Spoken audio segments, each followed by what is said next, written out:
I'd like to give a good old congratulations to Venezuela and Iran as Biden is making their dictatorships filthy rich. He sure is. Just a few weeks after lifting oil sanctions on Venezuela and refusing to enforce sanctions that already exist on Iran, Biden has indefinitely postponed, or in other words, canceled, a key offshore gas lease that would have allowed the U.S. to drill our own oil. It seems like Biden actually prefers to line the pockets of hostile foreign adversaries and strip America of its energy independence. Joining us now, president of the Center for Industrial Progress and author of Fossil Future, Alex Epstein.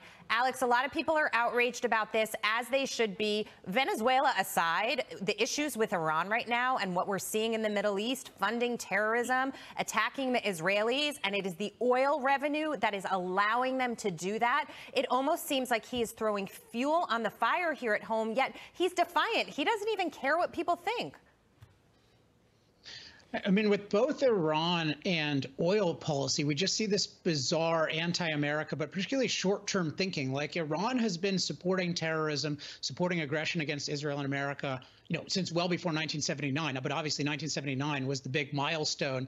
And we don't do anything about it. And we just wait for some disaster to happen, whether it's direct or indirect, in terms of their involvement in the recent attack. And at the same time, we have an oil industry that needs long-term support in terms of long-term freedom. And we're just always arbitrarily just shutting them down. What are investors going to do? They're not going to invest in an industry where you can just be shut down by Biden's whims at any given time. If the Middle East can't motivate Biden to lease offshore drilling, what possibly could? I would be totally depressed if I was in this industry. Alex, it's frustrating because, if you want to make a transition and you're Joe Biden, you're like, listen, we want to go green. We want to be wind and solar.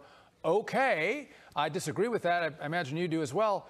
But to say that we're going to stop pumping American oil, but we're going to get oil from places that don't like us very much, I think that blows the minds of every American. That doesn't make any sense. What's going on here? Well, what's going on is this idea behind this transition. Just people made up that they wanted to rapidly eliminate fossil fuels, be quote unquote net zero by 2050. They wanted that because they think it's the most evil thing in the world if we have any impact on climate, and we should sacrifice everything to that god of an unimpacted climate, which is somehow magical, the climate we inherited in 1850.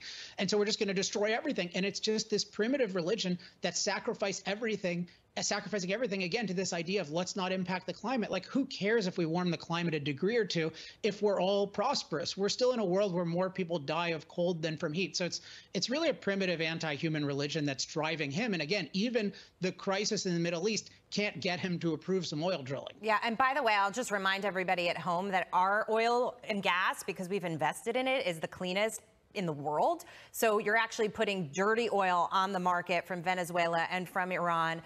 So if your goal is climate change, I don't really get that. Meantime, Alex, there are people out there who are actually having climate anxiety. Can you imagine this? Well, that's nothing.